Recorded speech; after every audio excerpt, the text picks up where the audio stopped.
Hello everyone and welcome back to Animation Pilgrimage, the show where Tennelle and I take a look at every single theatrically released animated film in chronological order. I'm Sean. I'm Tennelle. And today we are looking at the 1980 film from Toei Animation Japan, Toward the Terra, or the direct translation of Terra. Yeah, to Terra. Yeah, we gotta go to Terra. Yeah. AKA Earth. Earth. This is a sci-fi space opera. Almost 2 hours long, you know. Yeah. The usual that we've been getting from Japan recently. Uh-huh. I don't know how to talk about this movie, so let's do a summary. Summary first, and then see what we can do after that. Yeah, before we even dive into our thoughts, because this needs context. Yes. Everyone needs context. So Sean, please take it away. Humanity sucked and destroyed Earth through negligence, the usual. So humans now live out in space on various other planets. They live in very strict societies where everything is controlled by computers. Test tube babies are the norm. Once you get to be an adult, you are brainwashed, your memories are wiped. Once you get to be 14. Once you become the age of an adult, which Yeah. is 14 in this universe, your mind is wiped, your memories are destroyed, and you are given a new role in life that you will go on to do forever. If you are an elite group of these people, you get to go back to Earth still under complete supervision of these AI computers. Yes, and if you're not that good, then you just work elsewhere. But if you're a super good human, you get to go live on Earth. Good for you. Which actually isn't destroyed. It's still kind of destroyed, but it's just like... It's under very, very heavy regulations. Yes. Because, humans effed up the planet. Mm-hmm. There is also a group of people known as the Mu. M-U... I think it's supposed to be Mu. Mu. Well, no, Mu. In Japanese, it's Mu. Yeah, it's Mu. Because that's how they said it. Because it's a shortening of mutant or mutated. Oh, you're right. They never specifically say that, but that's... Oh, that's totally what it is. It's totally where they got that term from. Oh. Because great. This is a group of people who have super psychic powers. But they also are all crippled in some way, shape, or form. Disabled. They're disabled. Yeah. So they have severe asthma, or they're missing limbs, or they're incredibly weak, or they're mute. Or they're blind. They have some severe disadvantage, but now they have super psychic powers. And these people are hated by humanity. Hated and feared. And destroyed. Yeah, hated, feared, and killed on sight. Yeah. So, that's always great. So the Mu have to hide themselves in a different location so as not to die. They have like a whole operation to try and get children who...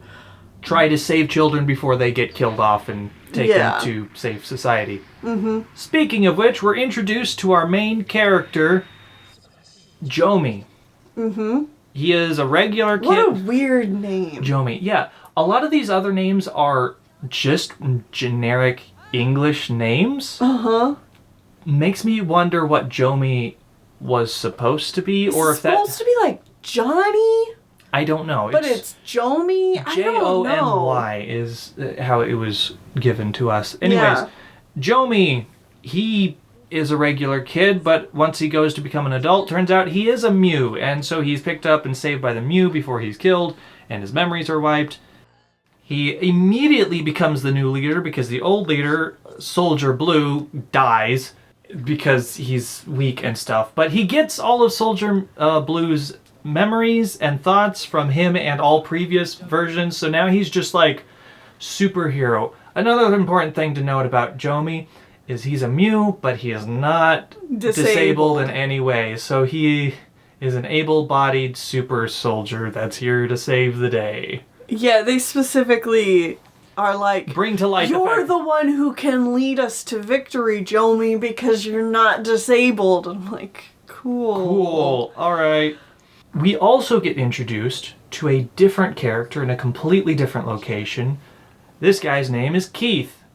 And he is super serious, follows the rules to the T, best of the best, top tier class human, and everyone is like, yeah, he's really good at being a human and following the rules. But the computer also favors him. Yes, the computer that runs everything also favors him, and that is an important thing to note. Time passes. Jomi and the Mew are now living on a random planet that humans have left behind a long time ago, and they're honestly just pretty happy. They're vibing. They're vibing. Their original plan was to go to Earth and take it back over because everybody wants to go back to Earth. Mm-hmm. They're still humans, even if they're Mew. But Jomi's like, what if we just stay here and, stay out of the way of the humans, and then we'll never have to fight them again, and, we can have a peaceful arrangement where we live here and they just go do their own thing over there, and it's all fine. Another important thing to note is there's quite a large cast of characters by this point. I don't want to get into all of them, but, everybody has their own plots going on. This is a big movie. Yes. The only two that really matter in the long run are Jomi and Keith. They are our two main protagonists of this story. Yeah, we're really trying to whittle down to the bare bones here before we go talk about more of it, so yeah. Anyways, Jomi is like, hey, another thing to prove that we're valid people is we're going to have a natural birth, which hasn't happened in a long time. Because everybody's born in test tubes now. Yes. So he and the first girl we ever meet in the Mew Society are like, yeah, we're gonna do that. And so they do that. They do the do. While that's happening, Keith is learning to become a super adult and the best of the best, top tier, go to the best land in the world. While he is there, one of his other friends who looks like Jomi, which is a little weird. Mm-hmm. He barely scraped by into getting into this group. He sneaks around the ship, looks at things he's not supposed to. He finds out that Keith was a test tube baby until he was an adult. Yeah. So he wasn't raised by surrogate family. He was just raised by a computer in a jar until he was released to be an adult. He doesn't remember any of this because wiping minds is just a constant thing in the society. Yeah, anytime you step out of line, they just wipe your memories to make you a functioning adult. Yeah. So Keith shows his loyalty by explodinating this friend as he tries to defect and run away. Mm-hmm. And just proves that he is ever so loyal to the humans and the computer specifically. Right. But he's also very curious why the Mew are allowed to exist in the first place, because the computers allow this and the computer won't tell him why. Yeah, he keeps going to have conversations with his computer mom. And he's like, why do you let the Mew exist if we hate them so much? You control what DNA goes into the test tubes. And computer mom's just like... I can't tell you. Grandmother robot, who is the true leader computer, is the only one that knows why and will not tell you. Yeah. Mother robot, cannot tell you. Mm-hmm. Back on Peaceful Planet, baby is born and mom doesn't die. Which, surprisingly. That's a thing that you'd expect to happen in this kind of story. Uh-huh. I was really expecting the lady to die. Mm-hmm. So, no, from giving birth. We get the first natural-born human in centuries, and they name him Tony. Jomi and Tony. Tony is the child of Jomi. Yes. Time skip forward, Keith is now, it's 5 years later. Yeah. Keith is a commander of the army. Through bad things, they find the planet. Keith is captured by the Mew. And Jomi tries to talk to Keith, and Keith's like, no, we can't have peace, bro. Mm-hmm. It's the law of the computer, I gotta kill you. Yeah. So while no one else is around, Tony finds his way to the room with Keith. Little child sees Keith, and he's like, you're a bad man! And so he tries to use his psychic powers and explode Keith. It doesn't work, and Keith kills the 5-year-old child instead, grabs the body, runs away with a different psychic lady who's been around since the very beginning, and her name is Physis. Physis. Physsis. Yeah. Thesis. Thesis. She's been like the fortune teller character of the movie. She's blind and a fortune teller, because of course she is. Mm-hmm. They all escape together because she's not sure why she shares memories with Keith. Uh-huh. It's a very confusing thing. It's another thing we'll get to, I guess. We can just point it out right now. She was the ovum donator for Keith, so she is technically his mom. And that's it. That's the only connection there. It's never done anything with again. I don't understand the science of this movie, but okay. It's like test tube babies, presumably they get the ovum and the sperm, and then they put them together and put them inside a test tube. Yeah. And then they grow them from there. Uh-huh. But, like, why one from a Mew? Yeah. That's never really brought up. I don't... Keith even questions it. Yeah. And the computer's like, don't worry about it. Shut up. Shut up.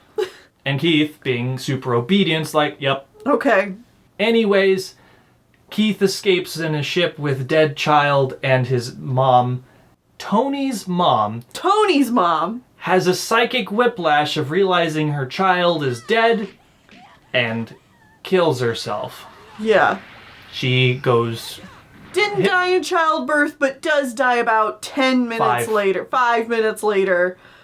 Because her child died. Hooray. Yeah. I was like, oh man, she survived the childbirth. She's good. The hysterical mom kills herself because her child is dead. So then about 2 minutes after that... Hold on. So, Jomi goes after Keith. Keith, at this point, in a different scene, has picked up his own Mew, who is loyal to him, and so that Mew teleports him out of there after he explodes the ship, but it doesn't matter because... Okay, anyways, Keith gets away. Jomi takes Tony and Thesis back to the Mew. Uh-huh. Then Tony ages up to a teenager because they decided in order to live, they needed to speed up their aging process. So he's just alive now again, by the way. Dead 5-year-old decides, no, I can't be dead. I need to be alive. And I am a super psychic, so I just zoop boop boop. I'm a child now. I'm an adult. I'm 10 to 15 years old now, and I am hyper intelligent and incredibly powerful. And Tennelle and I are just like, that's terrifying. Oh man, too bad my mom just killed herself. For no reason. Fine. Yeah. So Tony is alive. Thesis is not reprimanded at all. Keith decides he's going to nuke the entire planet, and he does it. Jomi tries to save people. It doesn't work. Only about 20% of the Mew made it into ships and off the planet. And Tony, for trying to be a peaceful person, is now... Jomi. Did I say Tony? You did. Okay. This is already confusing. Okay. Jomi, the adult, the parent, for trying to be a peaceful person and not fight the humans for Earth, is given the gift of... Now he's blind, deaf, and mute. And he has given up on peaceful negotiations and locks himself away. I would rephrase how you said that. I would say it as, like, due to the, like... trauma of losing all those people. Yeah, and, like, the planet that they were working on to, like, cultivate and everything. Losing all that, traumatizes him, and he is now blind, deaf, and mute. And he locks himself away and says, I guess we're going back to plan A, which is take Earth back from the humans. Right.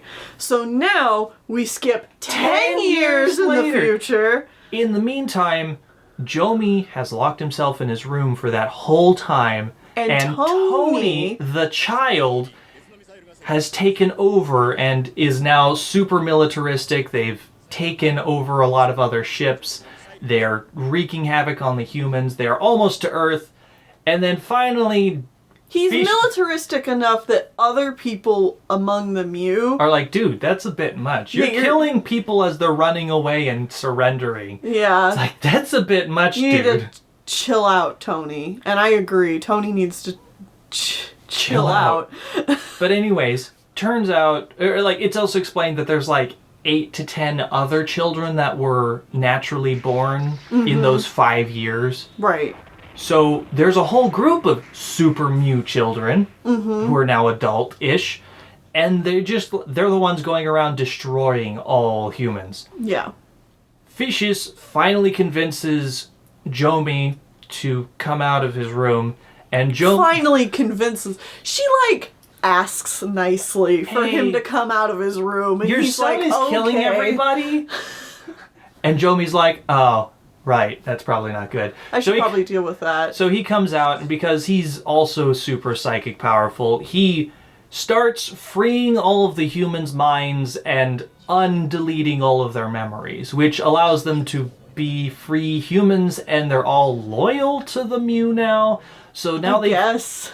This part starts going very quickly, but they amass a massive army, make it to Earth, and Earth, who is now led by Keith, of course. He is just... the elite of the elite. He just has made it to the top. Uh-huh. He's like, well, I have no choice other than hand Earth over because this is not a viable option. Jomi is like, meet with me, one-on-one. Let's talk again. Uh-huh. We don't need to kill everybody. So Jomi goes to Earth by himself and is taken to the room of the super grandmother computer who runs everything. And Jomi's like, we don't need to fight each other, Keith, because the real villain is the robot. And then he explodes the robot with his mind. Yeah. And then the robot, who is not quite dead, tells Keith, hey, kill him. And Keith's like, okay, and then he shoots him. Because, okay, another plot point that was brought up is that Keith is also kind of a robot? I felt like that was they keep calling him a cyborg. They keep calling him a robot. Mm-hmm. But he's not. He's not actually a robot. It's just he's so brainwashed. He's essentially just an extension of the computer. Right. But after he shoots Jomi, he's like, oh, that was a really dumb idea. Why did I do that? Well, but he has a moment where he comes to his senses. Yeah, because that's it. He's like, oh, why? I'm a human, and to prove that I'm a human and not a robot, he bites himself and bleeds and drops it on Keith's face, and then on Jomi's face. Jomi's face. And then the computer, who is almost dead, goes, no! And then explodes. And explodes the entire planet because the movie needed a big climactic explosion scene? Yeah, and then all the people who are on Earth die because of all the explosions. Not all, but a vast majority of them. There's mass carnage that happens. Yeah, this city is leveled. Mm-hmm. Anyways, the Mew and the other not brainwashed people are there to help clean up the mess. Mm-hmm. Tony is alive? Yeah? Tony, wait, sorry. Jomi is alive here at the end. Keith is alive, I think? I don't remember if he lives or dies, but he's like, I'm a free person and I decide if I live or die. And then I don't remember if we see him again. Doesn't he choose to kill himself with the freedom he has? That's what I'm trying to say. I don't remember. I'm going to put on screen the final scene that happens to Keith. It doesn't matter because the end of this movie is so rushed. Oh, wait. We also missed talking about the big reveal as to why the computer has kept Mew in the DNA. Yeah. No. I'm going to get there. That's where I'm going to end everything. Okay. But anyways, everything explodes, a lot of people die, the Mew and the humans finally start working together, and they're going to communally rebuild Earth, done with the fighting. The Super Mew children, led by Tony, decide to yeet off into space because they're too super powerful kinetically. Too superpower or something. They're like, we'll let the basic people take care of this and we'll be back. Or something, and so they just fly off into space. Our telepathy is too powerful for this mere planet. Goodbye. And so they leave. And then we just get credits of like a sunrise, and that's it. Tony should not be leading any expeditions into space. No, he's super dangerous and scary and terrifying, and I do not like him. No. Anyways, when the supercomputer blows up, we get an older computer that boots back on and gives like a line of why the Mew existed at all. This computer's name is Terra. And it's like, oh yeah, we decided to invent the Mew so that there was an other to be hated and exploited so that we as humans could be better through the use of an us versus them dichotomy to make an example of what good and bad is. It gives, like, that's the explanation it gives, and I'm just sitting here thinking, why? What does this have to do with the Earth rejuvenating itself to become usable? Yeah, being destroyed by pollution and overgathering of resources. Like, what does disabled people have to do with that? Like, what does giving disabled people telepathy have to do with Earth's destruction? Like, we need to build an us versus them dichotomy. So what? You didn't finish the sentence. Where does that go? Like, I on one hand, I get part of it is like, it's obviously wanting to comment on like us versus them. Yeah, it's like the fear of them makes it so that you're going to stay in line and follow the rules. Right, and so to like make the a better computer humanity. Has complete power. But like, what does this have to do with How Earth? does that actually help Earth become better? Yeah. It's obviously supposed to be some part of humanity becoming better to better take care of Earth. Worse? Well, to better take care of Earth, but like better humans in the sense of not being inclusive, but very elitist. Mm-hmm. And obviously that's not a terribly great message. Yeah, no. It's supposed to be a bad message because at the end of the movie they all come together as humanity as a whole to rebuild Earth, and that whole robot message was bad, but it's still a confusing thought process that doesn't feel like it was fully fleshed out for a reason why the Mew are bad in the first place. It comes across as obviously extremely manufactured, which like I think is the point of this story. However, systems like this usually aren't as blatantly obviously manufactured, and so it's very disingenuous. And overall just kind of handles its subject matter poorly. I get what it's going for. Yeah. And my thoughts that I wrote down for this, as I said, that this was really disappointing. It actually starts from a very, very similar framework as the last sci-fi film we watched, with people being grown in, like, test tubes and all that, and being raised by, like, surrogate parents and everything. But it takes itself seriously, and its subject matter more seriously, and it had some promise. But after the first few odd developments, it really starts going off the rails. In particular, when we got to the point of the film where, obviously, by the time we got to the point where Lady kills herself because her child died and Keith tries to commit a genocide on the planet, I was like, alright, film, you've lost me. Like, this is way, way too much.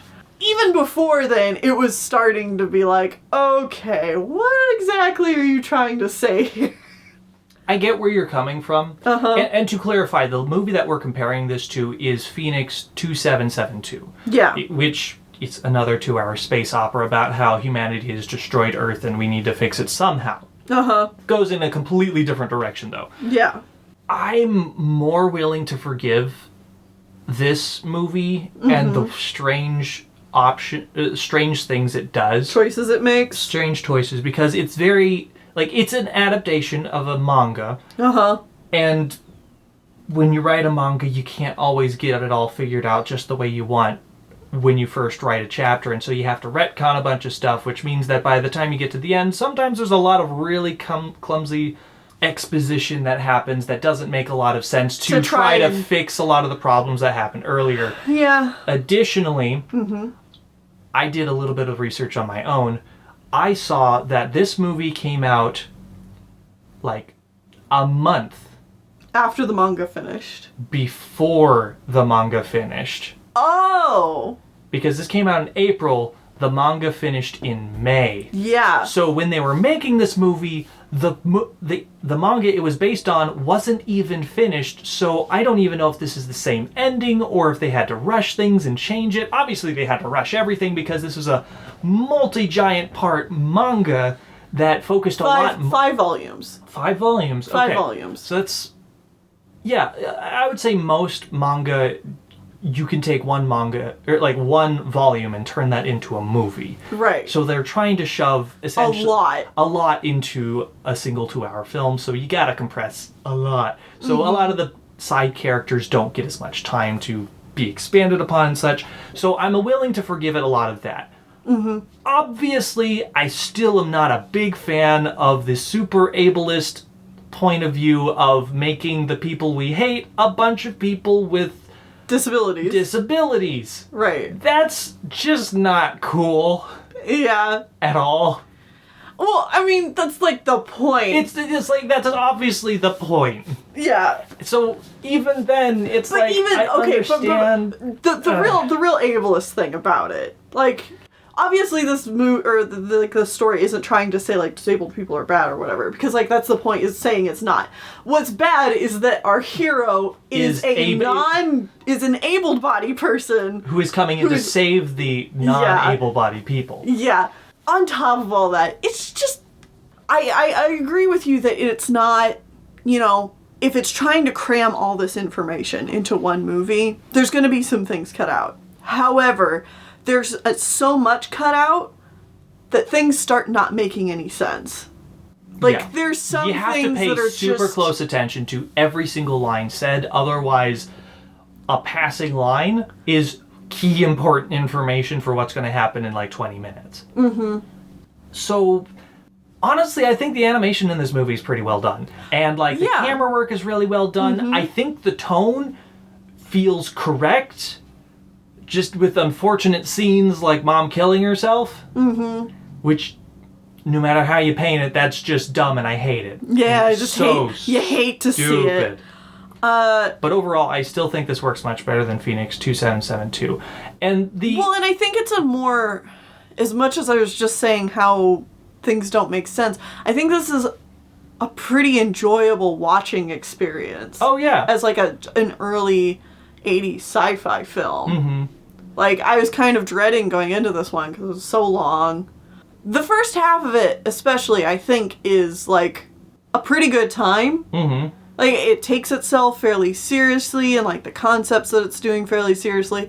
It's just, like, the further on it goes, the sloppier it gets. And that's to be expected. The main part of this movie that, like, they tried to focus on, which I think is probably correct, and they could have focused on it even better, is the differences between Keith and Jomi. Yeah. Which is the point. Jomi is trying to come through this as he's the leader of one of the two factions and is trying to come to the most peaceful arrangement possible, and Keith is just a yes man, leader of the other faction, is going to do anything he can to get what he thinks is correct through, no matter what that means, whether it's killing everybody and such. And so them playing off of each other is the best part of this movie, and unfortunately they only have 2 conversations. Yeah, there's so much time spent with the other characters that you really don't spend enough time getting to know Keith and sympathizing with him,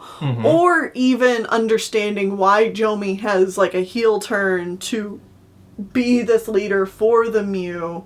He's like, I don't want to do this, and then Soldier Blue's like, tough, here's all my memories, and then he just immediately changes. Okay, I'm leader now, let's do this. I'm literally like Mew Superman now. Yeah. So, as you said earlier, the manga was written in 1977 to 1980.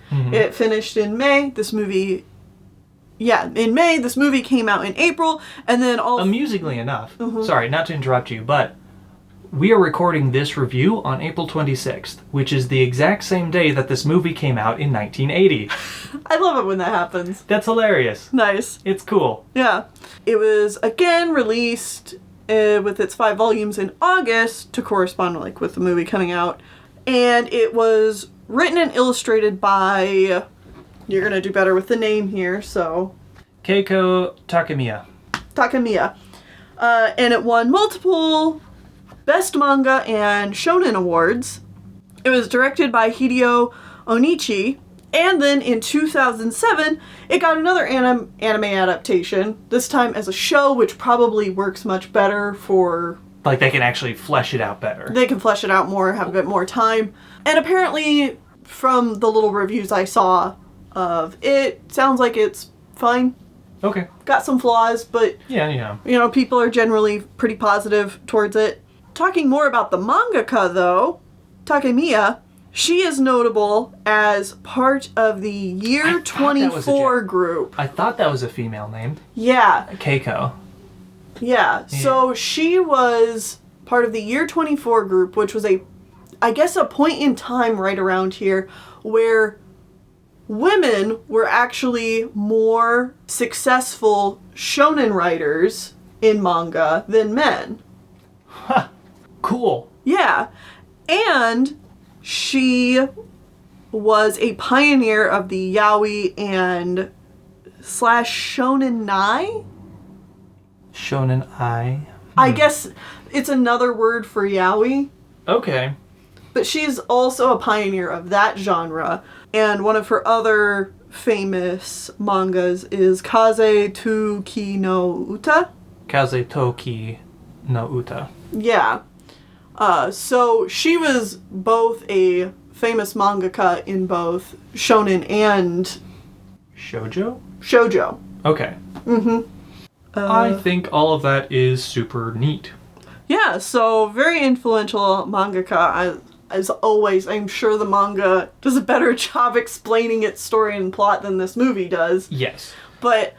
almost always true. Yeah, I would probably recommend, if you're interested in the story at all, probably either checking out the manga or checking out the anime, even though I've not read or watched either of those, because I just feel like this movie is probably going to be the sloppiest handling of the source material just because of its format. That makes sense. Though I also gotta ask, is this better or worse than the radio show version that came out in the year 1979? I'm sorry, what? Yeah, this got adapted into a radio show and it ran for about a year on Japanese radio. So was it like a theater show where they had voice actors do all the part? Mm-hmm. That honestly sounds pretty fun. I have no idea what the quality is or if it's even still available, but I just noticed that it's adapted to a radio show, then a movie, then a TV show, and I'm like, wait, go back. What was the radio show? The radio show. Huh. I honestly would say check it out. If you like space operas, if this is a genre that you like, I think this is going to be perfectly all right. There are cool elements to it. Honestly, something we didn't even talk about is the spaceship designs. Yeah, artistically, I really vibed with a whole lot of what this was going for. Visually, very cool looking. And it's different than what we've seen before, so I liked that. Yeah, humans have very angular ships and stuff, with a couple of exceptions where they look like bugs for some reason. And then the Mew all have a lot more organic, almost like shellfish or kraken shaped ships. And that was just a unique, different look there, and I liked a lot of the shapes of the ships because it's space. You don't have drag. You can have them look like whatever the hell you want. Yeah, I think I'm with you. I'd recommend people watch this one, as long as of course you go in knowing that it's pretty imperfect. Yeah, there are some definite flaws. issues. Yeah. Well, speaking of definite issues, Uh-huh. join us back here next time as we watch a movie that is made by the same person that brought us a previous movie that we absolutely hated. Yeah? We're leaving Japan and we are going to France/Belgium Oh no. for The Missing Link, made by the same person that made Tarzoon, Shame of the Jungle. So we have another adult comedy, but set in caveman times. I hate caveman times. See you guys then.